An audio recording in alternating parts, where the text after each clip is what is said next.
From impeachments to inaugurations, if it's a political story, we are on the scene. The race for the White House is heating up. Kamala, you're fired! I say, bring it on. If it's breaking news, we're live with the latest coverage. From the White House, the State Department, and Capitol Hill. We know the issues, but above all, we know the players to bring you the latest in-depth analysis on all the key stories that we're covering. I'm Eric Ham. Join me from Washington here on Firstpost America.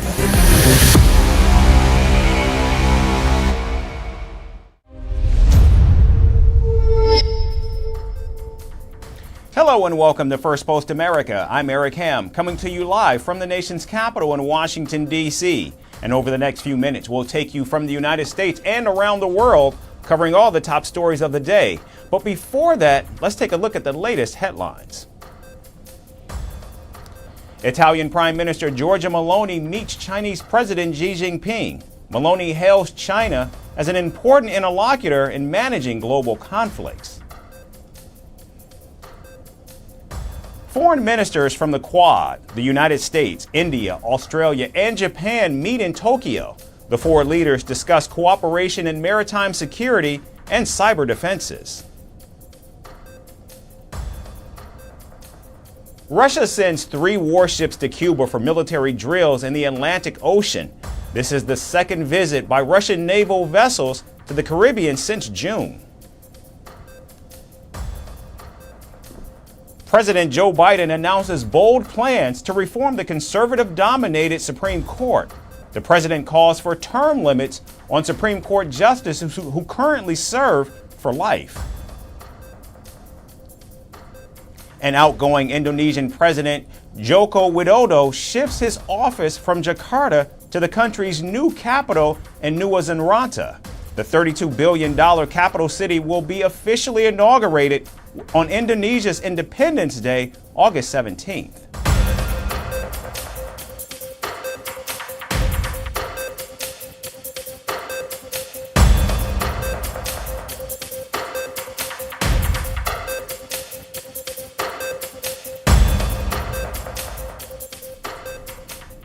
We begin in the Middle East. Tensions between Israel and Hezbollah are now at an all-time high. On Sunday, rockets fired from Lebanon landed in Golan Heights, killing at least 12 and wounding another 15 who were mostly children.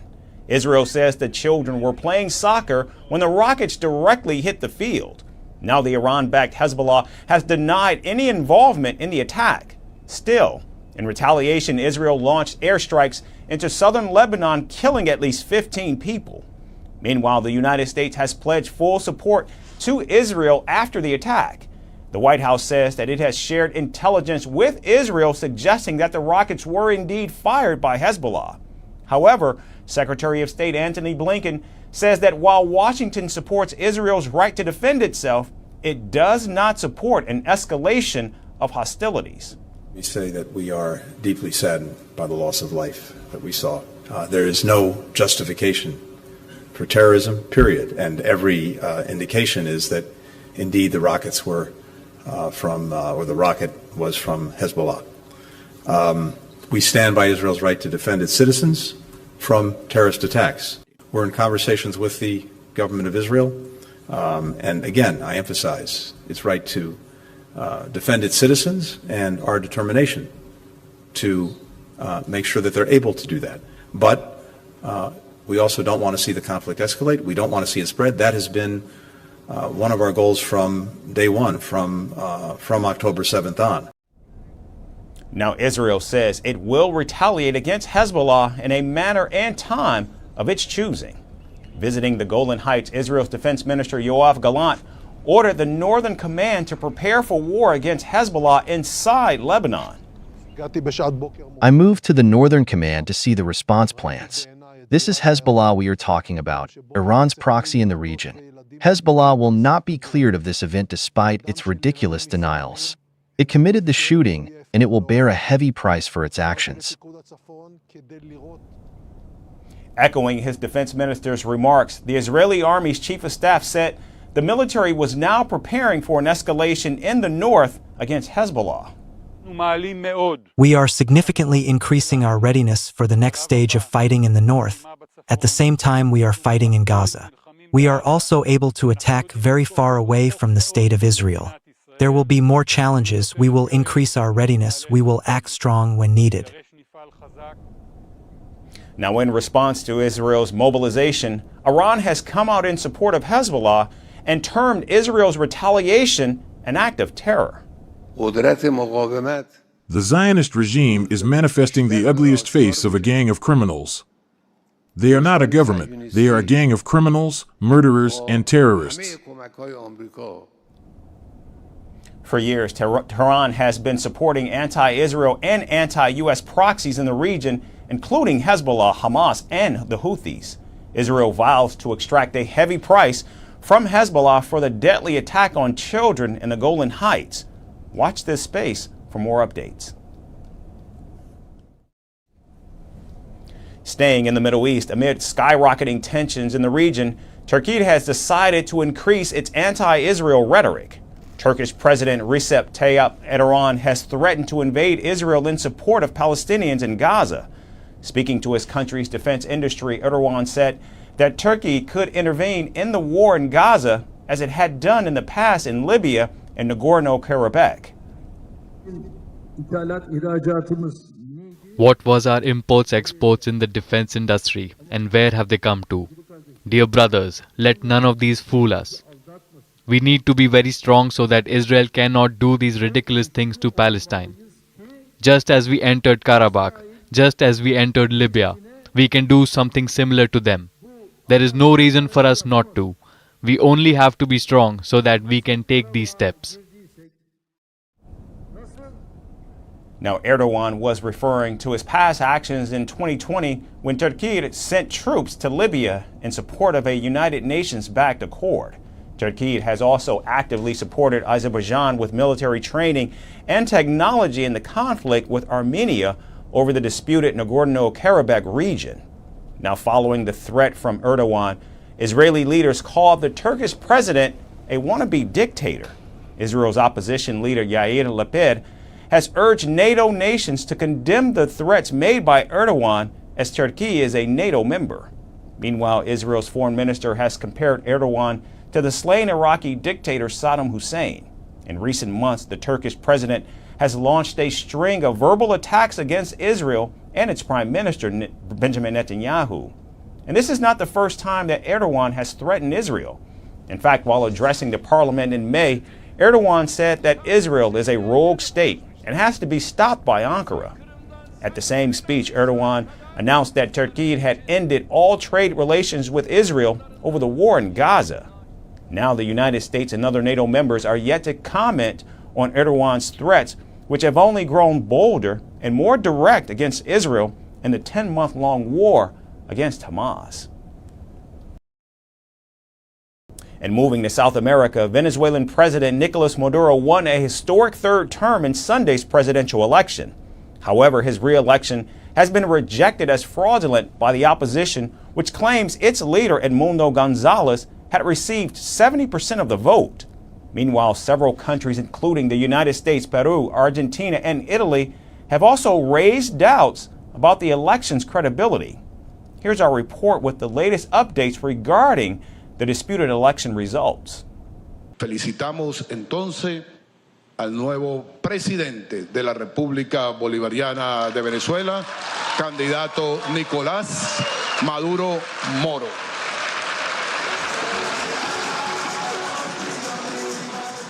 According to the National Electoral Council of Venezuela, the authoritarian leader has secured a third six-year term with 51% of the vote compared to 44% garnered by his opponent Edmundo Gonzalez. However, the results have sparked outrage across the South American country as the tallies from each of the 30,000 polling booths were not immediately released. And while the electoral body has promised to do so in the coming hours, opposition leaders said it's only hampering the ability to verify the outcome. They claimed that Maduro has actually received just 30% of the vote. This is in line with several exit polls that predicted González would win over 65% of the vote, while Maduro would be limited to just 31%. What happened during today's polling day was a violation of all the rules, to the point that the majority of electoral registers have still not been handed over. Our message of reconciliation and peaceful change still stands. We are convinced most Venezuelans also want this. Our struggle continues, and we won't rest until the will of the people of Venezuela is respected. Edmundo González Urrutia got 70% of the votes in this election, and Nicolas Maduro received 30% of the votes. This is the truth, and my dear Venezuelans, this is the Venezuelan election with the largest margin of victory in history. Congratulations, Edmundo. Meanwhile, Maduro celebrated his victory and said he would not allow for violence to emerge after the election.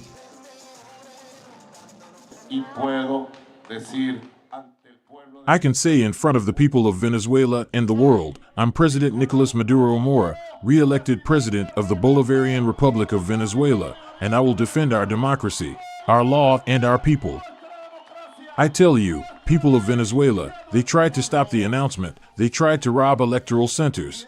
I didn't say anything, but in the past few days, we captured people in many states. They are convicted and have confessed, who wanted to burn electoral centers. I've asked the General Attorney to have an iron hand with terrorists, with opposition protesters, with violent people. We will not allow them to create a spiral of violence. Maduro added that he will work for peace, growth and social happiness of Venezuelans who are suffering from poor economy and imperialism. In this new term you've given me, in this new term you've given to yourselves, I swear I'll give my whole life to carry out all the changes and transformations our country needs to head for a destiny of prosperity, of growth, of peace, of social happiness, to rescue all the rights vulnerated by the economic war and imperialist missiles.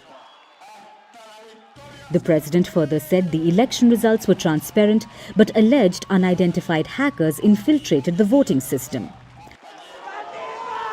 However, Maduro's words have not sat well with Venezuelans living abroad, who've expressed anger and alleged fraud in the July 28th election.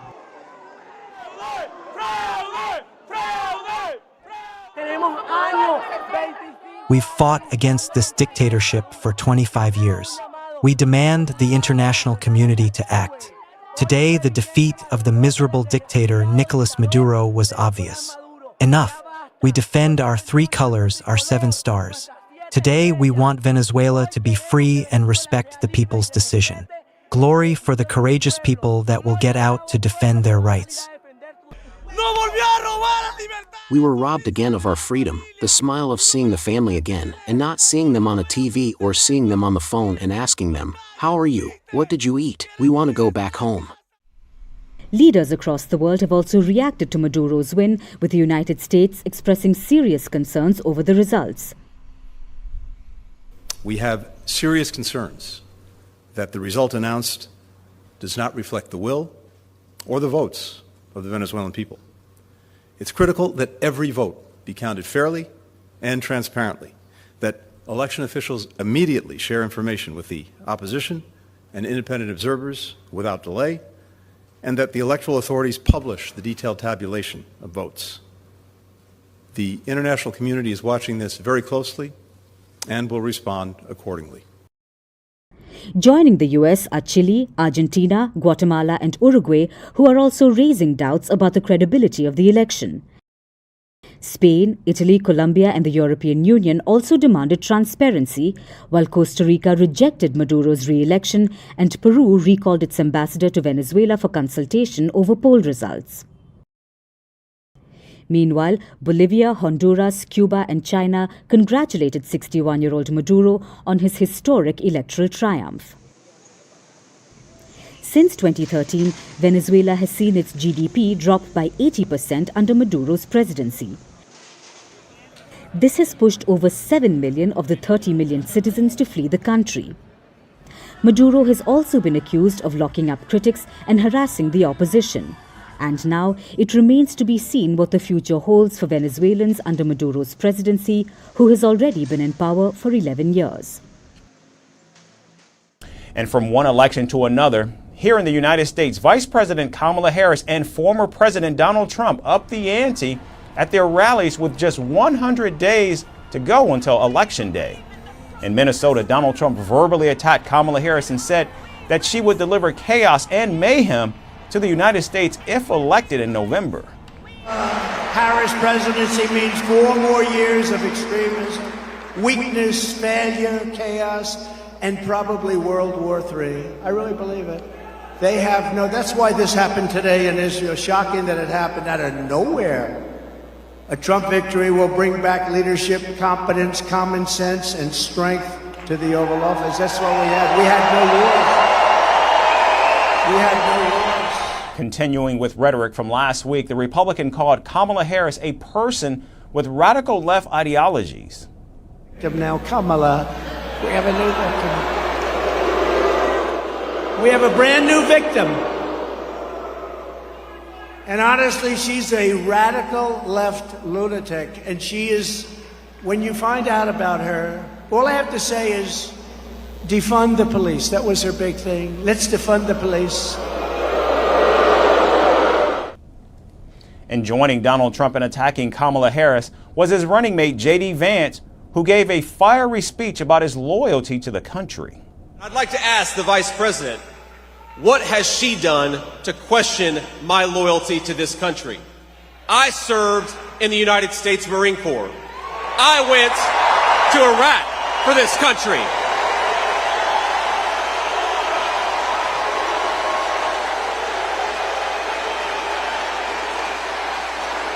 I built a business for this country. And my running mate took a bullet for this country. So my question to Kamala Harris is, what the hell have you done to question our loyalty to the United States of America? Now taking on both Donald Trump and J.D. Vance, Kamala Harris rallied in Massachusetts and urged Americans to vote against fear-mongering and hate. The Democratic Party's presumptive presidential nominee also accused Donald Trump of spreading lies about her. And you may have noticed, Donald Trump has been resorting to some wild lies about my record, and some of what he and his running mate are saying, well, it's just plain weird. I mean, that's the box you put that in, right? The vice president also said that the momentum shift was shifting to her side, and despite being seen as underdogs, the Harris campaign was able to raise the most funds in 24 hours in presidential history. We have a fight ahead of us. We've got a fight ahead of us. And we are the underdogs in this race, okay? Level set. We're the underdogs in this race. But this is a people-powered campaign. And we have momentum. The day after I announced my candidacy, we saw the best 24 hours of grassroots fundraising in presidential campaign history. Now, with the election just 100 days away, young voters remain split between Donald Trump and Kamala Harris. You can't win if you don't engage, and the greatest way to engage is through social media. And the Kamala Harris team has reached new heights. Things that she was getting criticized for 2 years ago are things that make her personal now. It makes her look human, and it makes her look as if we, as Americans, are one. I think right now, Trump is in the lead when it comes down to social media, because one thing he has not stopped doing, he has not stopped tweeting, he has not stopped posting, sending out press releases. Whether it's him or his team, he's leading in the social media stats because he's always on the platform. Now, as the race for the White House reaches another milestone with exactly 100 days to go, early polling suggests a closely contested outcome, with many key battleground states as toss-ups. Still, all eyes are on Harris as her nascent campaign continues to gain steam, and many political watchers are now wondering if the Trump campaign can find a way to blunt her growing momentum. And finally, astronauts Sunita Williams and Butch Wilmore are still stuck in space. What was supposed to be a one-week mission has now stretched to more than 50 days. This after their Boeing Starliner faced several helium leaks and thruster failures. Now the aerospace giant says it cannot provide a return date for the astronauts, at least not yet. Meanwhile, NASA is reviewing its backup options, including the SpaceX Dragon capsule, to bring Williams and Wilmore back home safely. Here's our final report with more about the harrowing outer space adventure. Let's get going. Imagine you're stranded in space with no idea when you'll see home again. Scary, right? But it is an unfortunate reality for veteran astronauts Sunita Williams and Butch Wilmore. It's been 54 days since the duo successfully blasted off on a Boeing Starliner's inaugural crewed flight on June 5th. But what was supposed to be a week-long trip to the International Space Station turned into an unending one. Their spacecraft faced several helium leaks and thruster failures, prompting Boeing and NASA to keep them in orbit for longer, over fears that the return journey could end in disaster. Last week, NASA and Boeing officials said they were not ready to announce a return date for the astronauts yet. Now the aerospace giant has been testing the propulsion systems of Starliner's capsule to identify the cause of the issues. Officials say the spacecraft is probably safe enough to fly Wilmore and Williams back home. Over the weekend, the Boeing team test-fired the capsule's thrusters while it was docked to the space station. Boeing said the helium system was found to be stable and the team was happy with the performance of the thrusters. But in order to get the green light for the return mission, NASA needs to review Boeing's engineering, which may not happen till the first week of August. Boeing officials have repeatedly said that the astronauts are not stranded in space, and if there is an emergency situation, they could fly back home in Starliner. However, their remarks have only raised further questions that if the spacecraft really is safe, why Wilmore and Williams cannot just fly back home.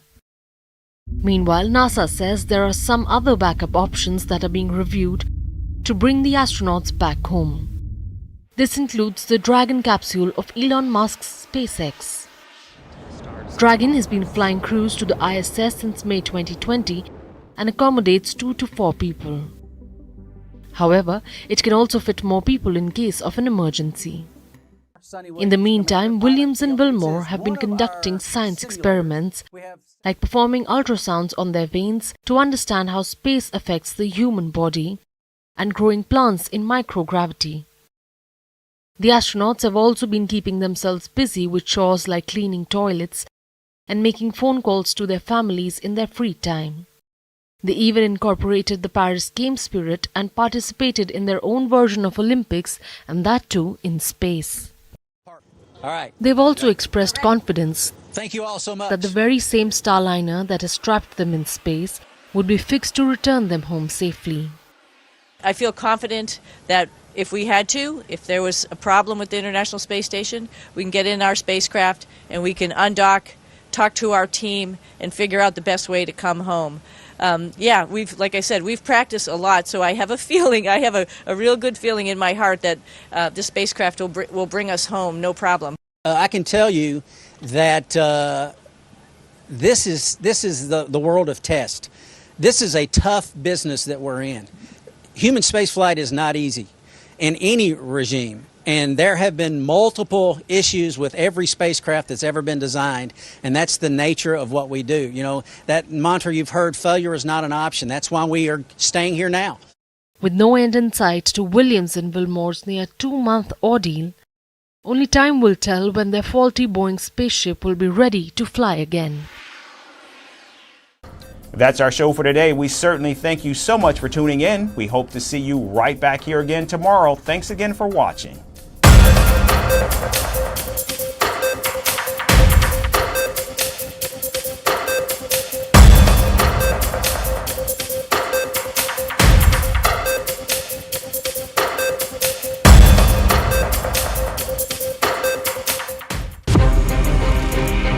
From impeachments to inaugurations, if it's a political story, we are on the scene. The race for the White House is heating up.